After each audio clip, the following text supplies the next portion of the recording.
This country is incredible. You think about it. If you put three of me end to end, not that I'm suggesting that, but if you put three of me end to end at 87, it's 20 years before Thomas Jefferson wrote the Declaration of Independence. 3 lifetimes like mine, and you've transformed a prairie land, basically. Nothing was here, into $92 trillion. That's the most recent estimate of American wealth, from nothing. And the good news is, the game has just started. When you look at the people behind me, they have been unlocking their potential, in some cases for many years, in some cases very recently, but they're satisfied with where they've gotten. They want to keep moving forward, and this country gives them the opportunity to do so.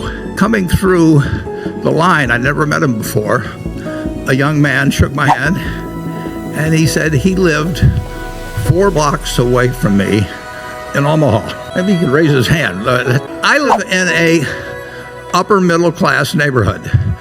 It's a little higher middle class because I live in it in terms of the average income.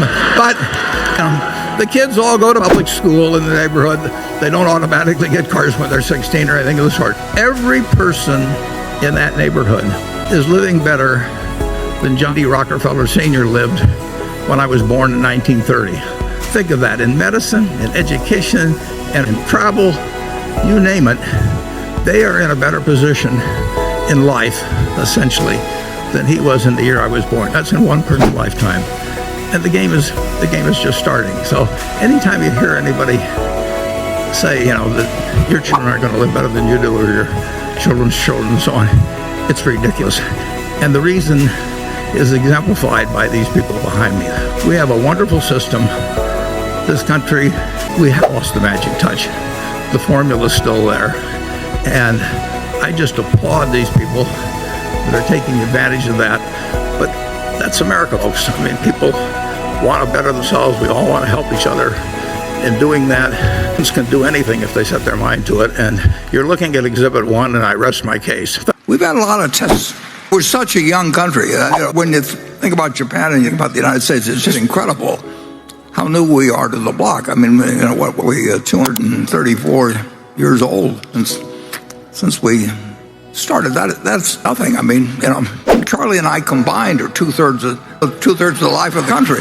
So, I mean, it really has. I mean, we've been tested 46 national elections, but we made some bad choices, and we've had a civil war. I mean, the country had enormous advantages, though, in some way, because we started with 0.5% of the world's population in 1790, and we now have something close to 25% of the world's GDP. And it wasn't because we had some incredible advantage in terms of land. It was nice to have 2 oceans on each side back when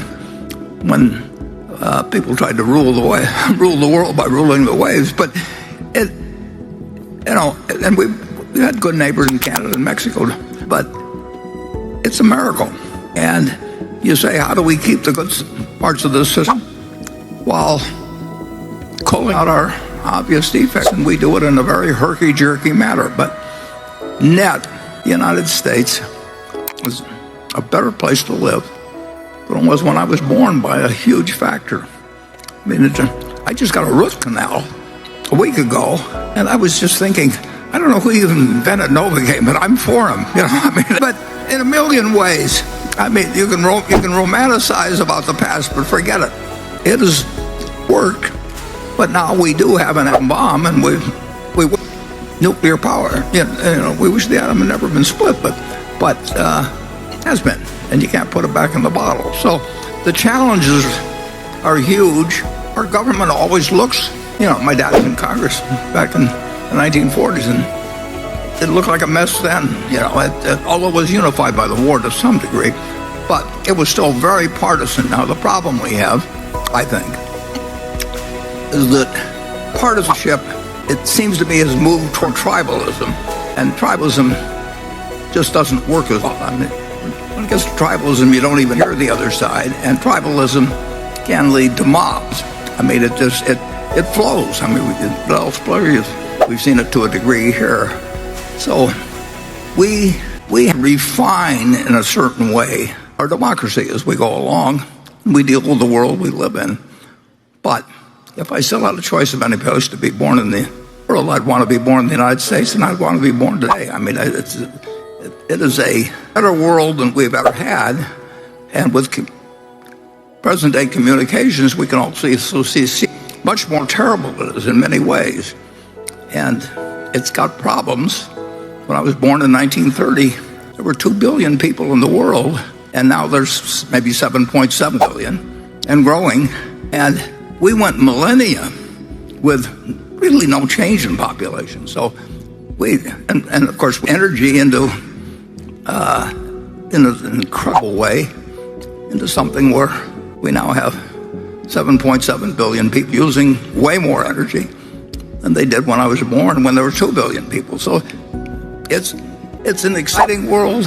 It's a world, and I don't know the solutions on things. I do think that we do need to think about different solutions in terms of how we get important problems solved, and that we don't kid ourselves that something magic will happen, or that everybody will get together and we'll all just cheer and it'll go away by 2050 or anything. And how well we adapt to that, we will see. I would say so far it doesn't look very promising, but then I'm sure that when Lincoln looked at it, what was going on in the Civil War didn't look very promising either. So I think that the U.S. is capable of doing remarkable things, and I think it wouldn't surprise me if they do it again. Charlie, are you? Well, I'm less optimistic than Warren is. I think the best road to human happiness is to accept less. I think it's going to get tougher, and I think the solution of having a huge proportion of the young and brilliant people all go into wealth management is a crazy development in terms of its natural consequences for American civilization. We don't need as many wealth managers as we have.